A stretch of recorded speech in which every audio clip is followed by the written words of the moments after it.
మన ఆంధ్రప్రదేశ్‌లోనే ఒక అత్యంత దారుణమైన సంఘటన జరిగింది. ఈ దారుణమైన సంఘటనని ఎందుకు చెప్తున్నానంటే, ఒక ఐటీ ఉద్యోగస్తురాలావిడ.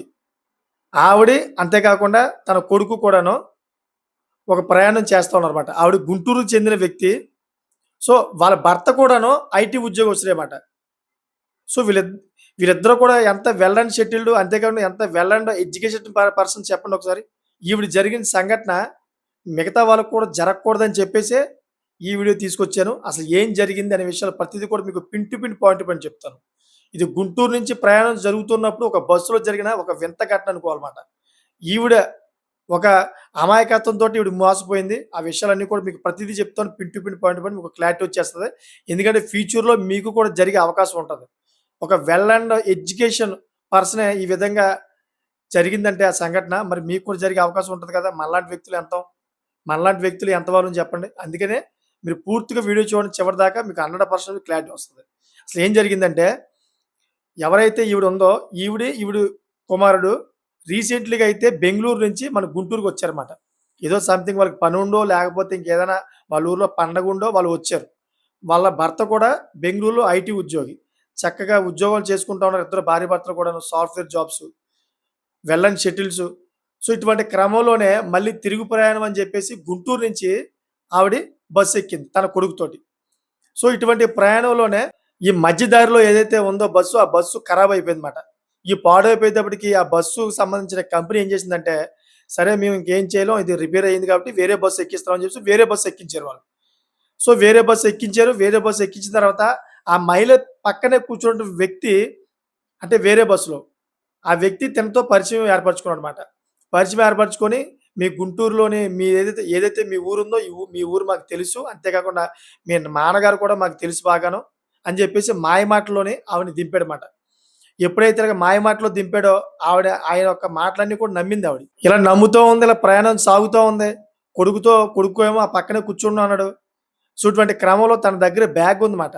ఈ మహిళ ఎందుకంటే బట్టలు గట్టా ఇయన్నీ తీసుకెళ్తా ఉంటారు ప్రయాణం అయితే. ఈ మహిళ ఏం చేసిందంటే తన బంగారం ఏదైతే ఉందో, తన బంగారం అంతా కూడాను ఆ బ్యాగ్‌లో పెట్టుకుంది. అంతేకాకుండా కొంచెం డబ్బులు కూడా బ్యాగ్‌లో పెట్టుకుంది. మరి ఈ వ్యక్తి ఏ విధంగా ఈ అమ్మాయిని గమనించలేదో తెలీదు గానీ, ఆ బ్యాగ్‌లో బంగారం ఉందని చెప్పేసి ముందే గమనించాడనుకుంటా. ఈ అమ్మాయిని దారి పొడుగునా మాయమాటలో పెట్టి, "మీ నాన్నగారు నాకు బాగా తెలుసు. చాలా దగ్గరగా తెలుసు నాకు. చాలా ఫ్రెండ్ కూడా అవుతాడని" చెప్పి మాయమాటలో పెట్టి ఆ అమ్మాయికి చెప్పాడు మాట. "మీరు పడుకుని పోతున్నారు. బ్యాగ్ ఎవరైనా పట్టుకెళ్ళిపోతారు. ఆ బ్యాగ్ నాకివ్వండి నేను పట్టుకుంటా. ఎందుకంటే ఈ దారంతా కూడా దొంగల ఏరియా. ఏమో చెప్పలేం కదా! మీరు పడుకుని పోయిన తర్వాత ఎవరైనా పట్టుకుపోతే గనక మీకే లాస్ అవుద్దని" చెప్పేసి మాయమాటలు చెప్పి ఆ బ్యాగు తనకిమ్మని చెప్పి అడిగాడమాట. ఎప్పుడైతే తనకిమ్మని అడిగాడో ఈవిడ పాపం అమాయకత్వంతోటి ఆ బ్యాగు తనకిచ్చేసింది. ఆ బ్యాగ్ తనకిచ్చేసిన తర్వాత అసలైన తన నిజ స్వరూపం బయట పెట్టాడమాట. ఏ విధంగా అంటే ఎప్పుడైతే తను నిద్రలోకి జారిపోయిందో, తన కొడుకు కూడా నిద్రలోకి జారిపోయాడో, పూర్తిగా పడుకుని పోయారుమాట ఈళ్ళు. పడుకుని పోయిన తర్వాత ఇతను సగం దారిలోని బస్ డ్రైవర్‌కి ఆపమని చెప్పేసి దిగిపోయాడంట. దిగిపోయిన తర్వాత ఎప్పుడైతే వీళ్ళకి మెలుకువ వచ్చిందో అంటే తెల్లారిపోయేటప్పటికి మరుసటి రోజు మెలుకువ వచ్చిందంట ఈళ్ళకి బెంగుళూరు ఎళ్ళేటప్పటికి. మెలుకువ వచ్చి చూస్తే పక్కన మనిషి లేడు. "ఎక్కడికెళ్ళాడురా బాబు" అని డ్రైవర్‌ని అడిగితేనేమో ఆయనేమో "మధ్య దారిలోనే దిగిపోయాడు మేడం" అని చెప్పేసి ఈవిడ చెప్పాడు. ఈవిడ చెప్పడంతోటి ఒకేసారి షాక్ గురైందన్నమాట. ఇదేంటిది నా బ్యాగ్ కూడా తనకే ఇచ్చాను. నా బ్యాగ్‌లోని దగ్గరగా ఒక 23 గ్రాముల దాకా అయితే బంగారం ఉంది. అంతేకాకుండా ఒక 10, 15 వేలు దాకా క్యాష్ ఉంది. ఇదేంటి అతను అలా దిగిపోవడం ఏంటి? దొంగతనం చేశాడని చెప్పేసి ఒక కన్ఫర్మేషన్ చేసుకుందావిడ. అతను దొంగ నిజమైన వ్యక్తి కాదని చెప్పేసి కన్ఫర్మేషన్ చేసుకొని, ఆ నియరెస్ట్ పోలీస్ స్టేషన్‌లోని కంప్లెయింట్ చేసిందన్నమాట. ఇది ఈ విధంగా అయితే అతని చేతిలో ఆవిడ మోసపోయింది. అతను చక్కగా తన దగ్గర ఉన్నటువంటి బంగారం అంతా కూడా దొంగలించుకొని ఎళ్ళిపోయాడన్నమాట. చాలామంది ఉద్యోగస్తులు, చదువుకున్న వ్యక్తులు ఈ విధంగా మోసపోతే సగటు మానవులు అంటే నార్మల్‌గా ఉన్న వ్యక్తులు ఏ విధంగా మోసపోవాలో చెప్పండి ఒకసారి? Well and schedule. అంతేకాకుండా చక్కగా ఐటీ ఉద్యోగం చేస్తున్నారు ఇద్దరు మొగుడు పిల్లలు కూడా. ఎంత ఎలర్ట్‌లో ఉండాలి? అటువంటి మహిళే ఒక దొంగ చేతిలో మోసపోయింది. అందుకే ప్రతి ఒక్కరు కూడా నేను చెబుతా ఉన్నాను. ఇక్కడ మనం చూసుకోవాల్సింది చదువు, జ్ఞానం కాదు. ఏదైతే అలర్ట్‌నెస్ ఉందో అలర్ట్‌నెస్ కావాలి మనకి. ఎప్పుడైతే మనం బయటికెళ్తామో, ఏదైనా పని మీద ఎళ్ళినప్పుడు, అంతేకాకుండా తిరుగు ప్రయాణం చేసినప్పుడు, అపరిచిత వ్యక్తులతోటి మనం మాట్లాడకూడదు. అపరిచిత వ్యక్తుల్ని ఎంత దూరంగా ఉంచితే అంత మంచిది అనే ఒక అవగాహన మనం పెంచుకోవాలి. ఎందుకంటే అపరిచిత వ్యక్తుల వల్లే మనకి ఎప్పుడు కూడా అపాయం ఉంటది. సొంత బంధువులనేది చాలా రేరు. కానీ అపరిచిత తోటి ఎక్కువ శాతం అవుతదన్నమాట. అందుకని అపరిచిత వ్యక్తులతో ఎప్పుడు కూడా మనం మాట్లాడకూడదు. చాలామంది అపరిచిత వ్యక్తులతోటే మాట్లాడతారు. వాళ్ళతో ప్రమాదం ఉందని తెలిసినా గాని అయన్నీ కూడా పక్కకు పెట్టేసి వాళ్ళతో సొల్లేసుకుంటా ఉంటారు. ఎవడో దొరికాడులే బకరా అని చెప్పి రాత్రంతా మాట్లాడడం లేదా పగలంతా మాట్లాడడం టైమ్ పాస్ అయిపోతుందని చెప్పేసి వాళ్ళతో మాటలు కలుపుతూ ఉంటారు. ఇటువంటి క్రమంలో ఆ అపరిచిత వ్యక్తి ఎవరైతే ఉన్నాడో చక్కగా ప్రతీది కూడా గమనిస్తాడు. మీ దగ్గర డబ్బెంతుంది? నగలెంతున్నయి? ఈ అమ్మాయి నిజంగానే అమాయకురాలా? తింగరబుచ్చా? నేను చెప్పే మాటలకి లొంగిపోతుంది కదా! అని చెప్పి ముందుగానే అవగాహన చేసుకొని, ఈ మాటలన్నీ కూడా మాట్లాడి చక్కగా మంచి అవకాశం చూసుకొని, ఆ అమ్మాయిని మోసం చేసి అక్కడి నుంచి ఎస్కేప్ అయిపోతారనమాట. అటువంటివి జరుగుతాయి. మీకు కూడా అటువంటి విషయాల్లోనే జరుగుతది 100% మీరు బయటికెళ్ళినప్పుడు, ఏదైనా ప్రయాణం చేసినప్పుడు ఏ అపరిచిత వ్యక్తులతోటి మాట్లాడకండి. మాట్లాడడం వల్ల ఇటువంటి ప్రమాదాలు జరుగుతాయన్నమాట. ఎక్కువ శాతం మన భారతదేశంలో చూసుకుంటే, ఎక్కువ శాతం అపరిచిత వ్యక్తుల్లోనే ఎక్కువ ఇలా మోసపోతా ఉన్నారు. అటు మహిళలనే గాని, మగవాళ్ళనే గాని ఎక్కువ శాతం ఇలాగే మోసపోతా ఉన్నారన్నమాట. అందుకనే ఈ సిట్యుయేషన్ తీసుకొచ్చాను. ఎవరికైనా ఒకవేళ తెలియపోతే అపరిచిత వ్యక్తులతోటి ఏ విధంగా ఉండాలి? ఏ విధంగా మెలుకోవాలి? ఎంత దూరంగా ఉండాలి? ఎంతవరకు ఉండాలనే విషయాలు మీకు తెలియపోతే గనక తెలుసుకుంటారని ఈ సిట్యుయేషన్ ఏదైతే జరిగిందో ఈ ఇన్సిడెంట్ తీసుకొచ్చి మీ ముందు పెట్టారన్నమాట.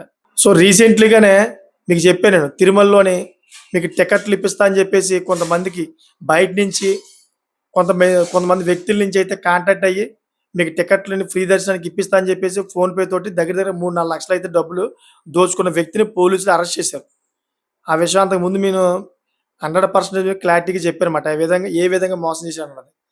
ఎందుకంటే అతను కూడా ఒక అపరిచిత వ్యక్తుడే కదా! ఆన్‌లైన్‌లో ఏదైతే ఒక వెబ్‌సైట్ ఉందో ఫేక్ వెబ్‌సైట్‌లోకి వెళ్లి ఆ వ్యక్తి యొక్క నంబర్ తీసుకొని కొంతమంది అతన్ని అప్రోచ్ అయ్యి, నాకు ఇలాగ టికెట్లు కావాలి. ఫ్రీగా మేము దర్శనం చేసుకోవాలి టికెట్లు 300 టికెట్లమాట. ఈ విధంగా కావాలి. అంతేకాకుండా రూమ్స్ కావాలని చెప్పేసి అతనితోటి అప్రోచ్ అవ్వడంతోటి ఆ వ్యక్తికి సరైన వ్యక్తులు అమాయకులు దొరికారని చక్కగా మోసం చేశాడన్నమాట. దగ్గర దగ్గర 3-4 లక్షలైతే డబ్బులు దోచుకున్నాడు. ఈ విధంగా అపరిచిత వ్యక్తులతోటి మీరు అతని గురించి తెలుసుకోకుండా, ఈ విధంగా అయితే మీరు మోసపోవద్దని చెప్పేసే ఈ వీడియో తీసుకొచ్చానమాట. ఆ వ్యక్తి అసలు ఏమిటి? ఆ వ్యక్తి బ్యాక్‌గ్రౌండ్ ఏంటి? నిజంగా నిజంగా వాళ్ళని మనం నమ్మవచ్చా? ఈ వ్యక్తి దగ్గర నిజంగానే మ్యాటర్ ఉందా? లేదా? ఈ వ్యక్తి దొంగ లేకపోతే ఒక ఒరిజినల్ వ్యక్తి అని చెప్పేసి మీరు 100% క్లారిటీ చేసుకోవాలి. క్లారిటీ చేసుకోలేని పక్షంలోని ఇటువంటి మోసాలు 100% జరుగుతాయన్నమాట. అంతేకాకుండా మీ ప్రాణాలు తీసే అవకాశం కూడా ఉంటది. కొంతమంది అపరిచిత వ్యక్తులతోటి స్నేహం చేస్తా ఉంటారు. చేసిన తర్వాత వాళ్ళ దగ్గర ఏదైతే బంగారం ఉందో బంగారం దెబ్బేద్దామని చెప్పేసి మంచి ప్లానింగ్ యేసుకొని ఒంటరిగా ఉన్నప్పుడు వాళ్ళ ఇంటికొచ్చి చంపి ఏదైతే బంగారం ఉందో బంగారాన్ని తీసుకెళ్ళిపోయిన రోజులు చాలా ఉన్నాయి. చాలా జరిగాయి కూడాను. విశాఖపట్నంలో అటువంటి సంఘటన కూడా జరిగింది. ఒక 51 ఏళ్ల మహిళ ఒక అపరిచిత వ్యక్తుడితోటి స్నేహం చేసింది. ఆ తర్వాత అది అక్రమ సంబంధం కింద మారింది. ఆ తర్వాత ఆవిడ ఇంటికి ఆవిడని రప్పించుకుంది. రప్పించుకున్న తర్వాత ఆ కుర్రవాడు ఏం చేశాడు? చక్కగా తన దగ్గర ఉన్నటువంటి బంగారం, నగలు అన్నీ ఆళ్ళన్నిట్లి మీద కూడా కన్నువేశాడు. కన్నువేసి ఇంకేముంది చక్కగా ఒకరోజు వచ్చాడు. ఆ తర్వాత ఆ అమ్మాయిని చంపేసాడు. ఆ మహిళని చంపేసి మొత్తం బంగారం అంతా కూడా పట్టుకొని ఉడాయించాడన్నమాట. ఈ విధంగా జరుగుతా ఉంటాయి. అపరిచిత వ్యక్తులతోటి దూరంగా ఉండండి. చాలా అలర్ట్‌గా ఉండండి. అందుకని చెబుతున్నాను. ఈ వీడియో మీద మీకేమనిపిస్తుందో అది కామెంట్ చేయండి. అంతేకాకుండా ఇటువంటి లేటెస్ట్ ఇన్ఫర్మేషన్ కోసం ఎప్పటికప్పుడు నా ఛానెల్ సబ్స్క్రైబ్ చేసుకోండి. Thank for watching friends.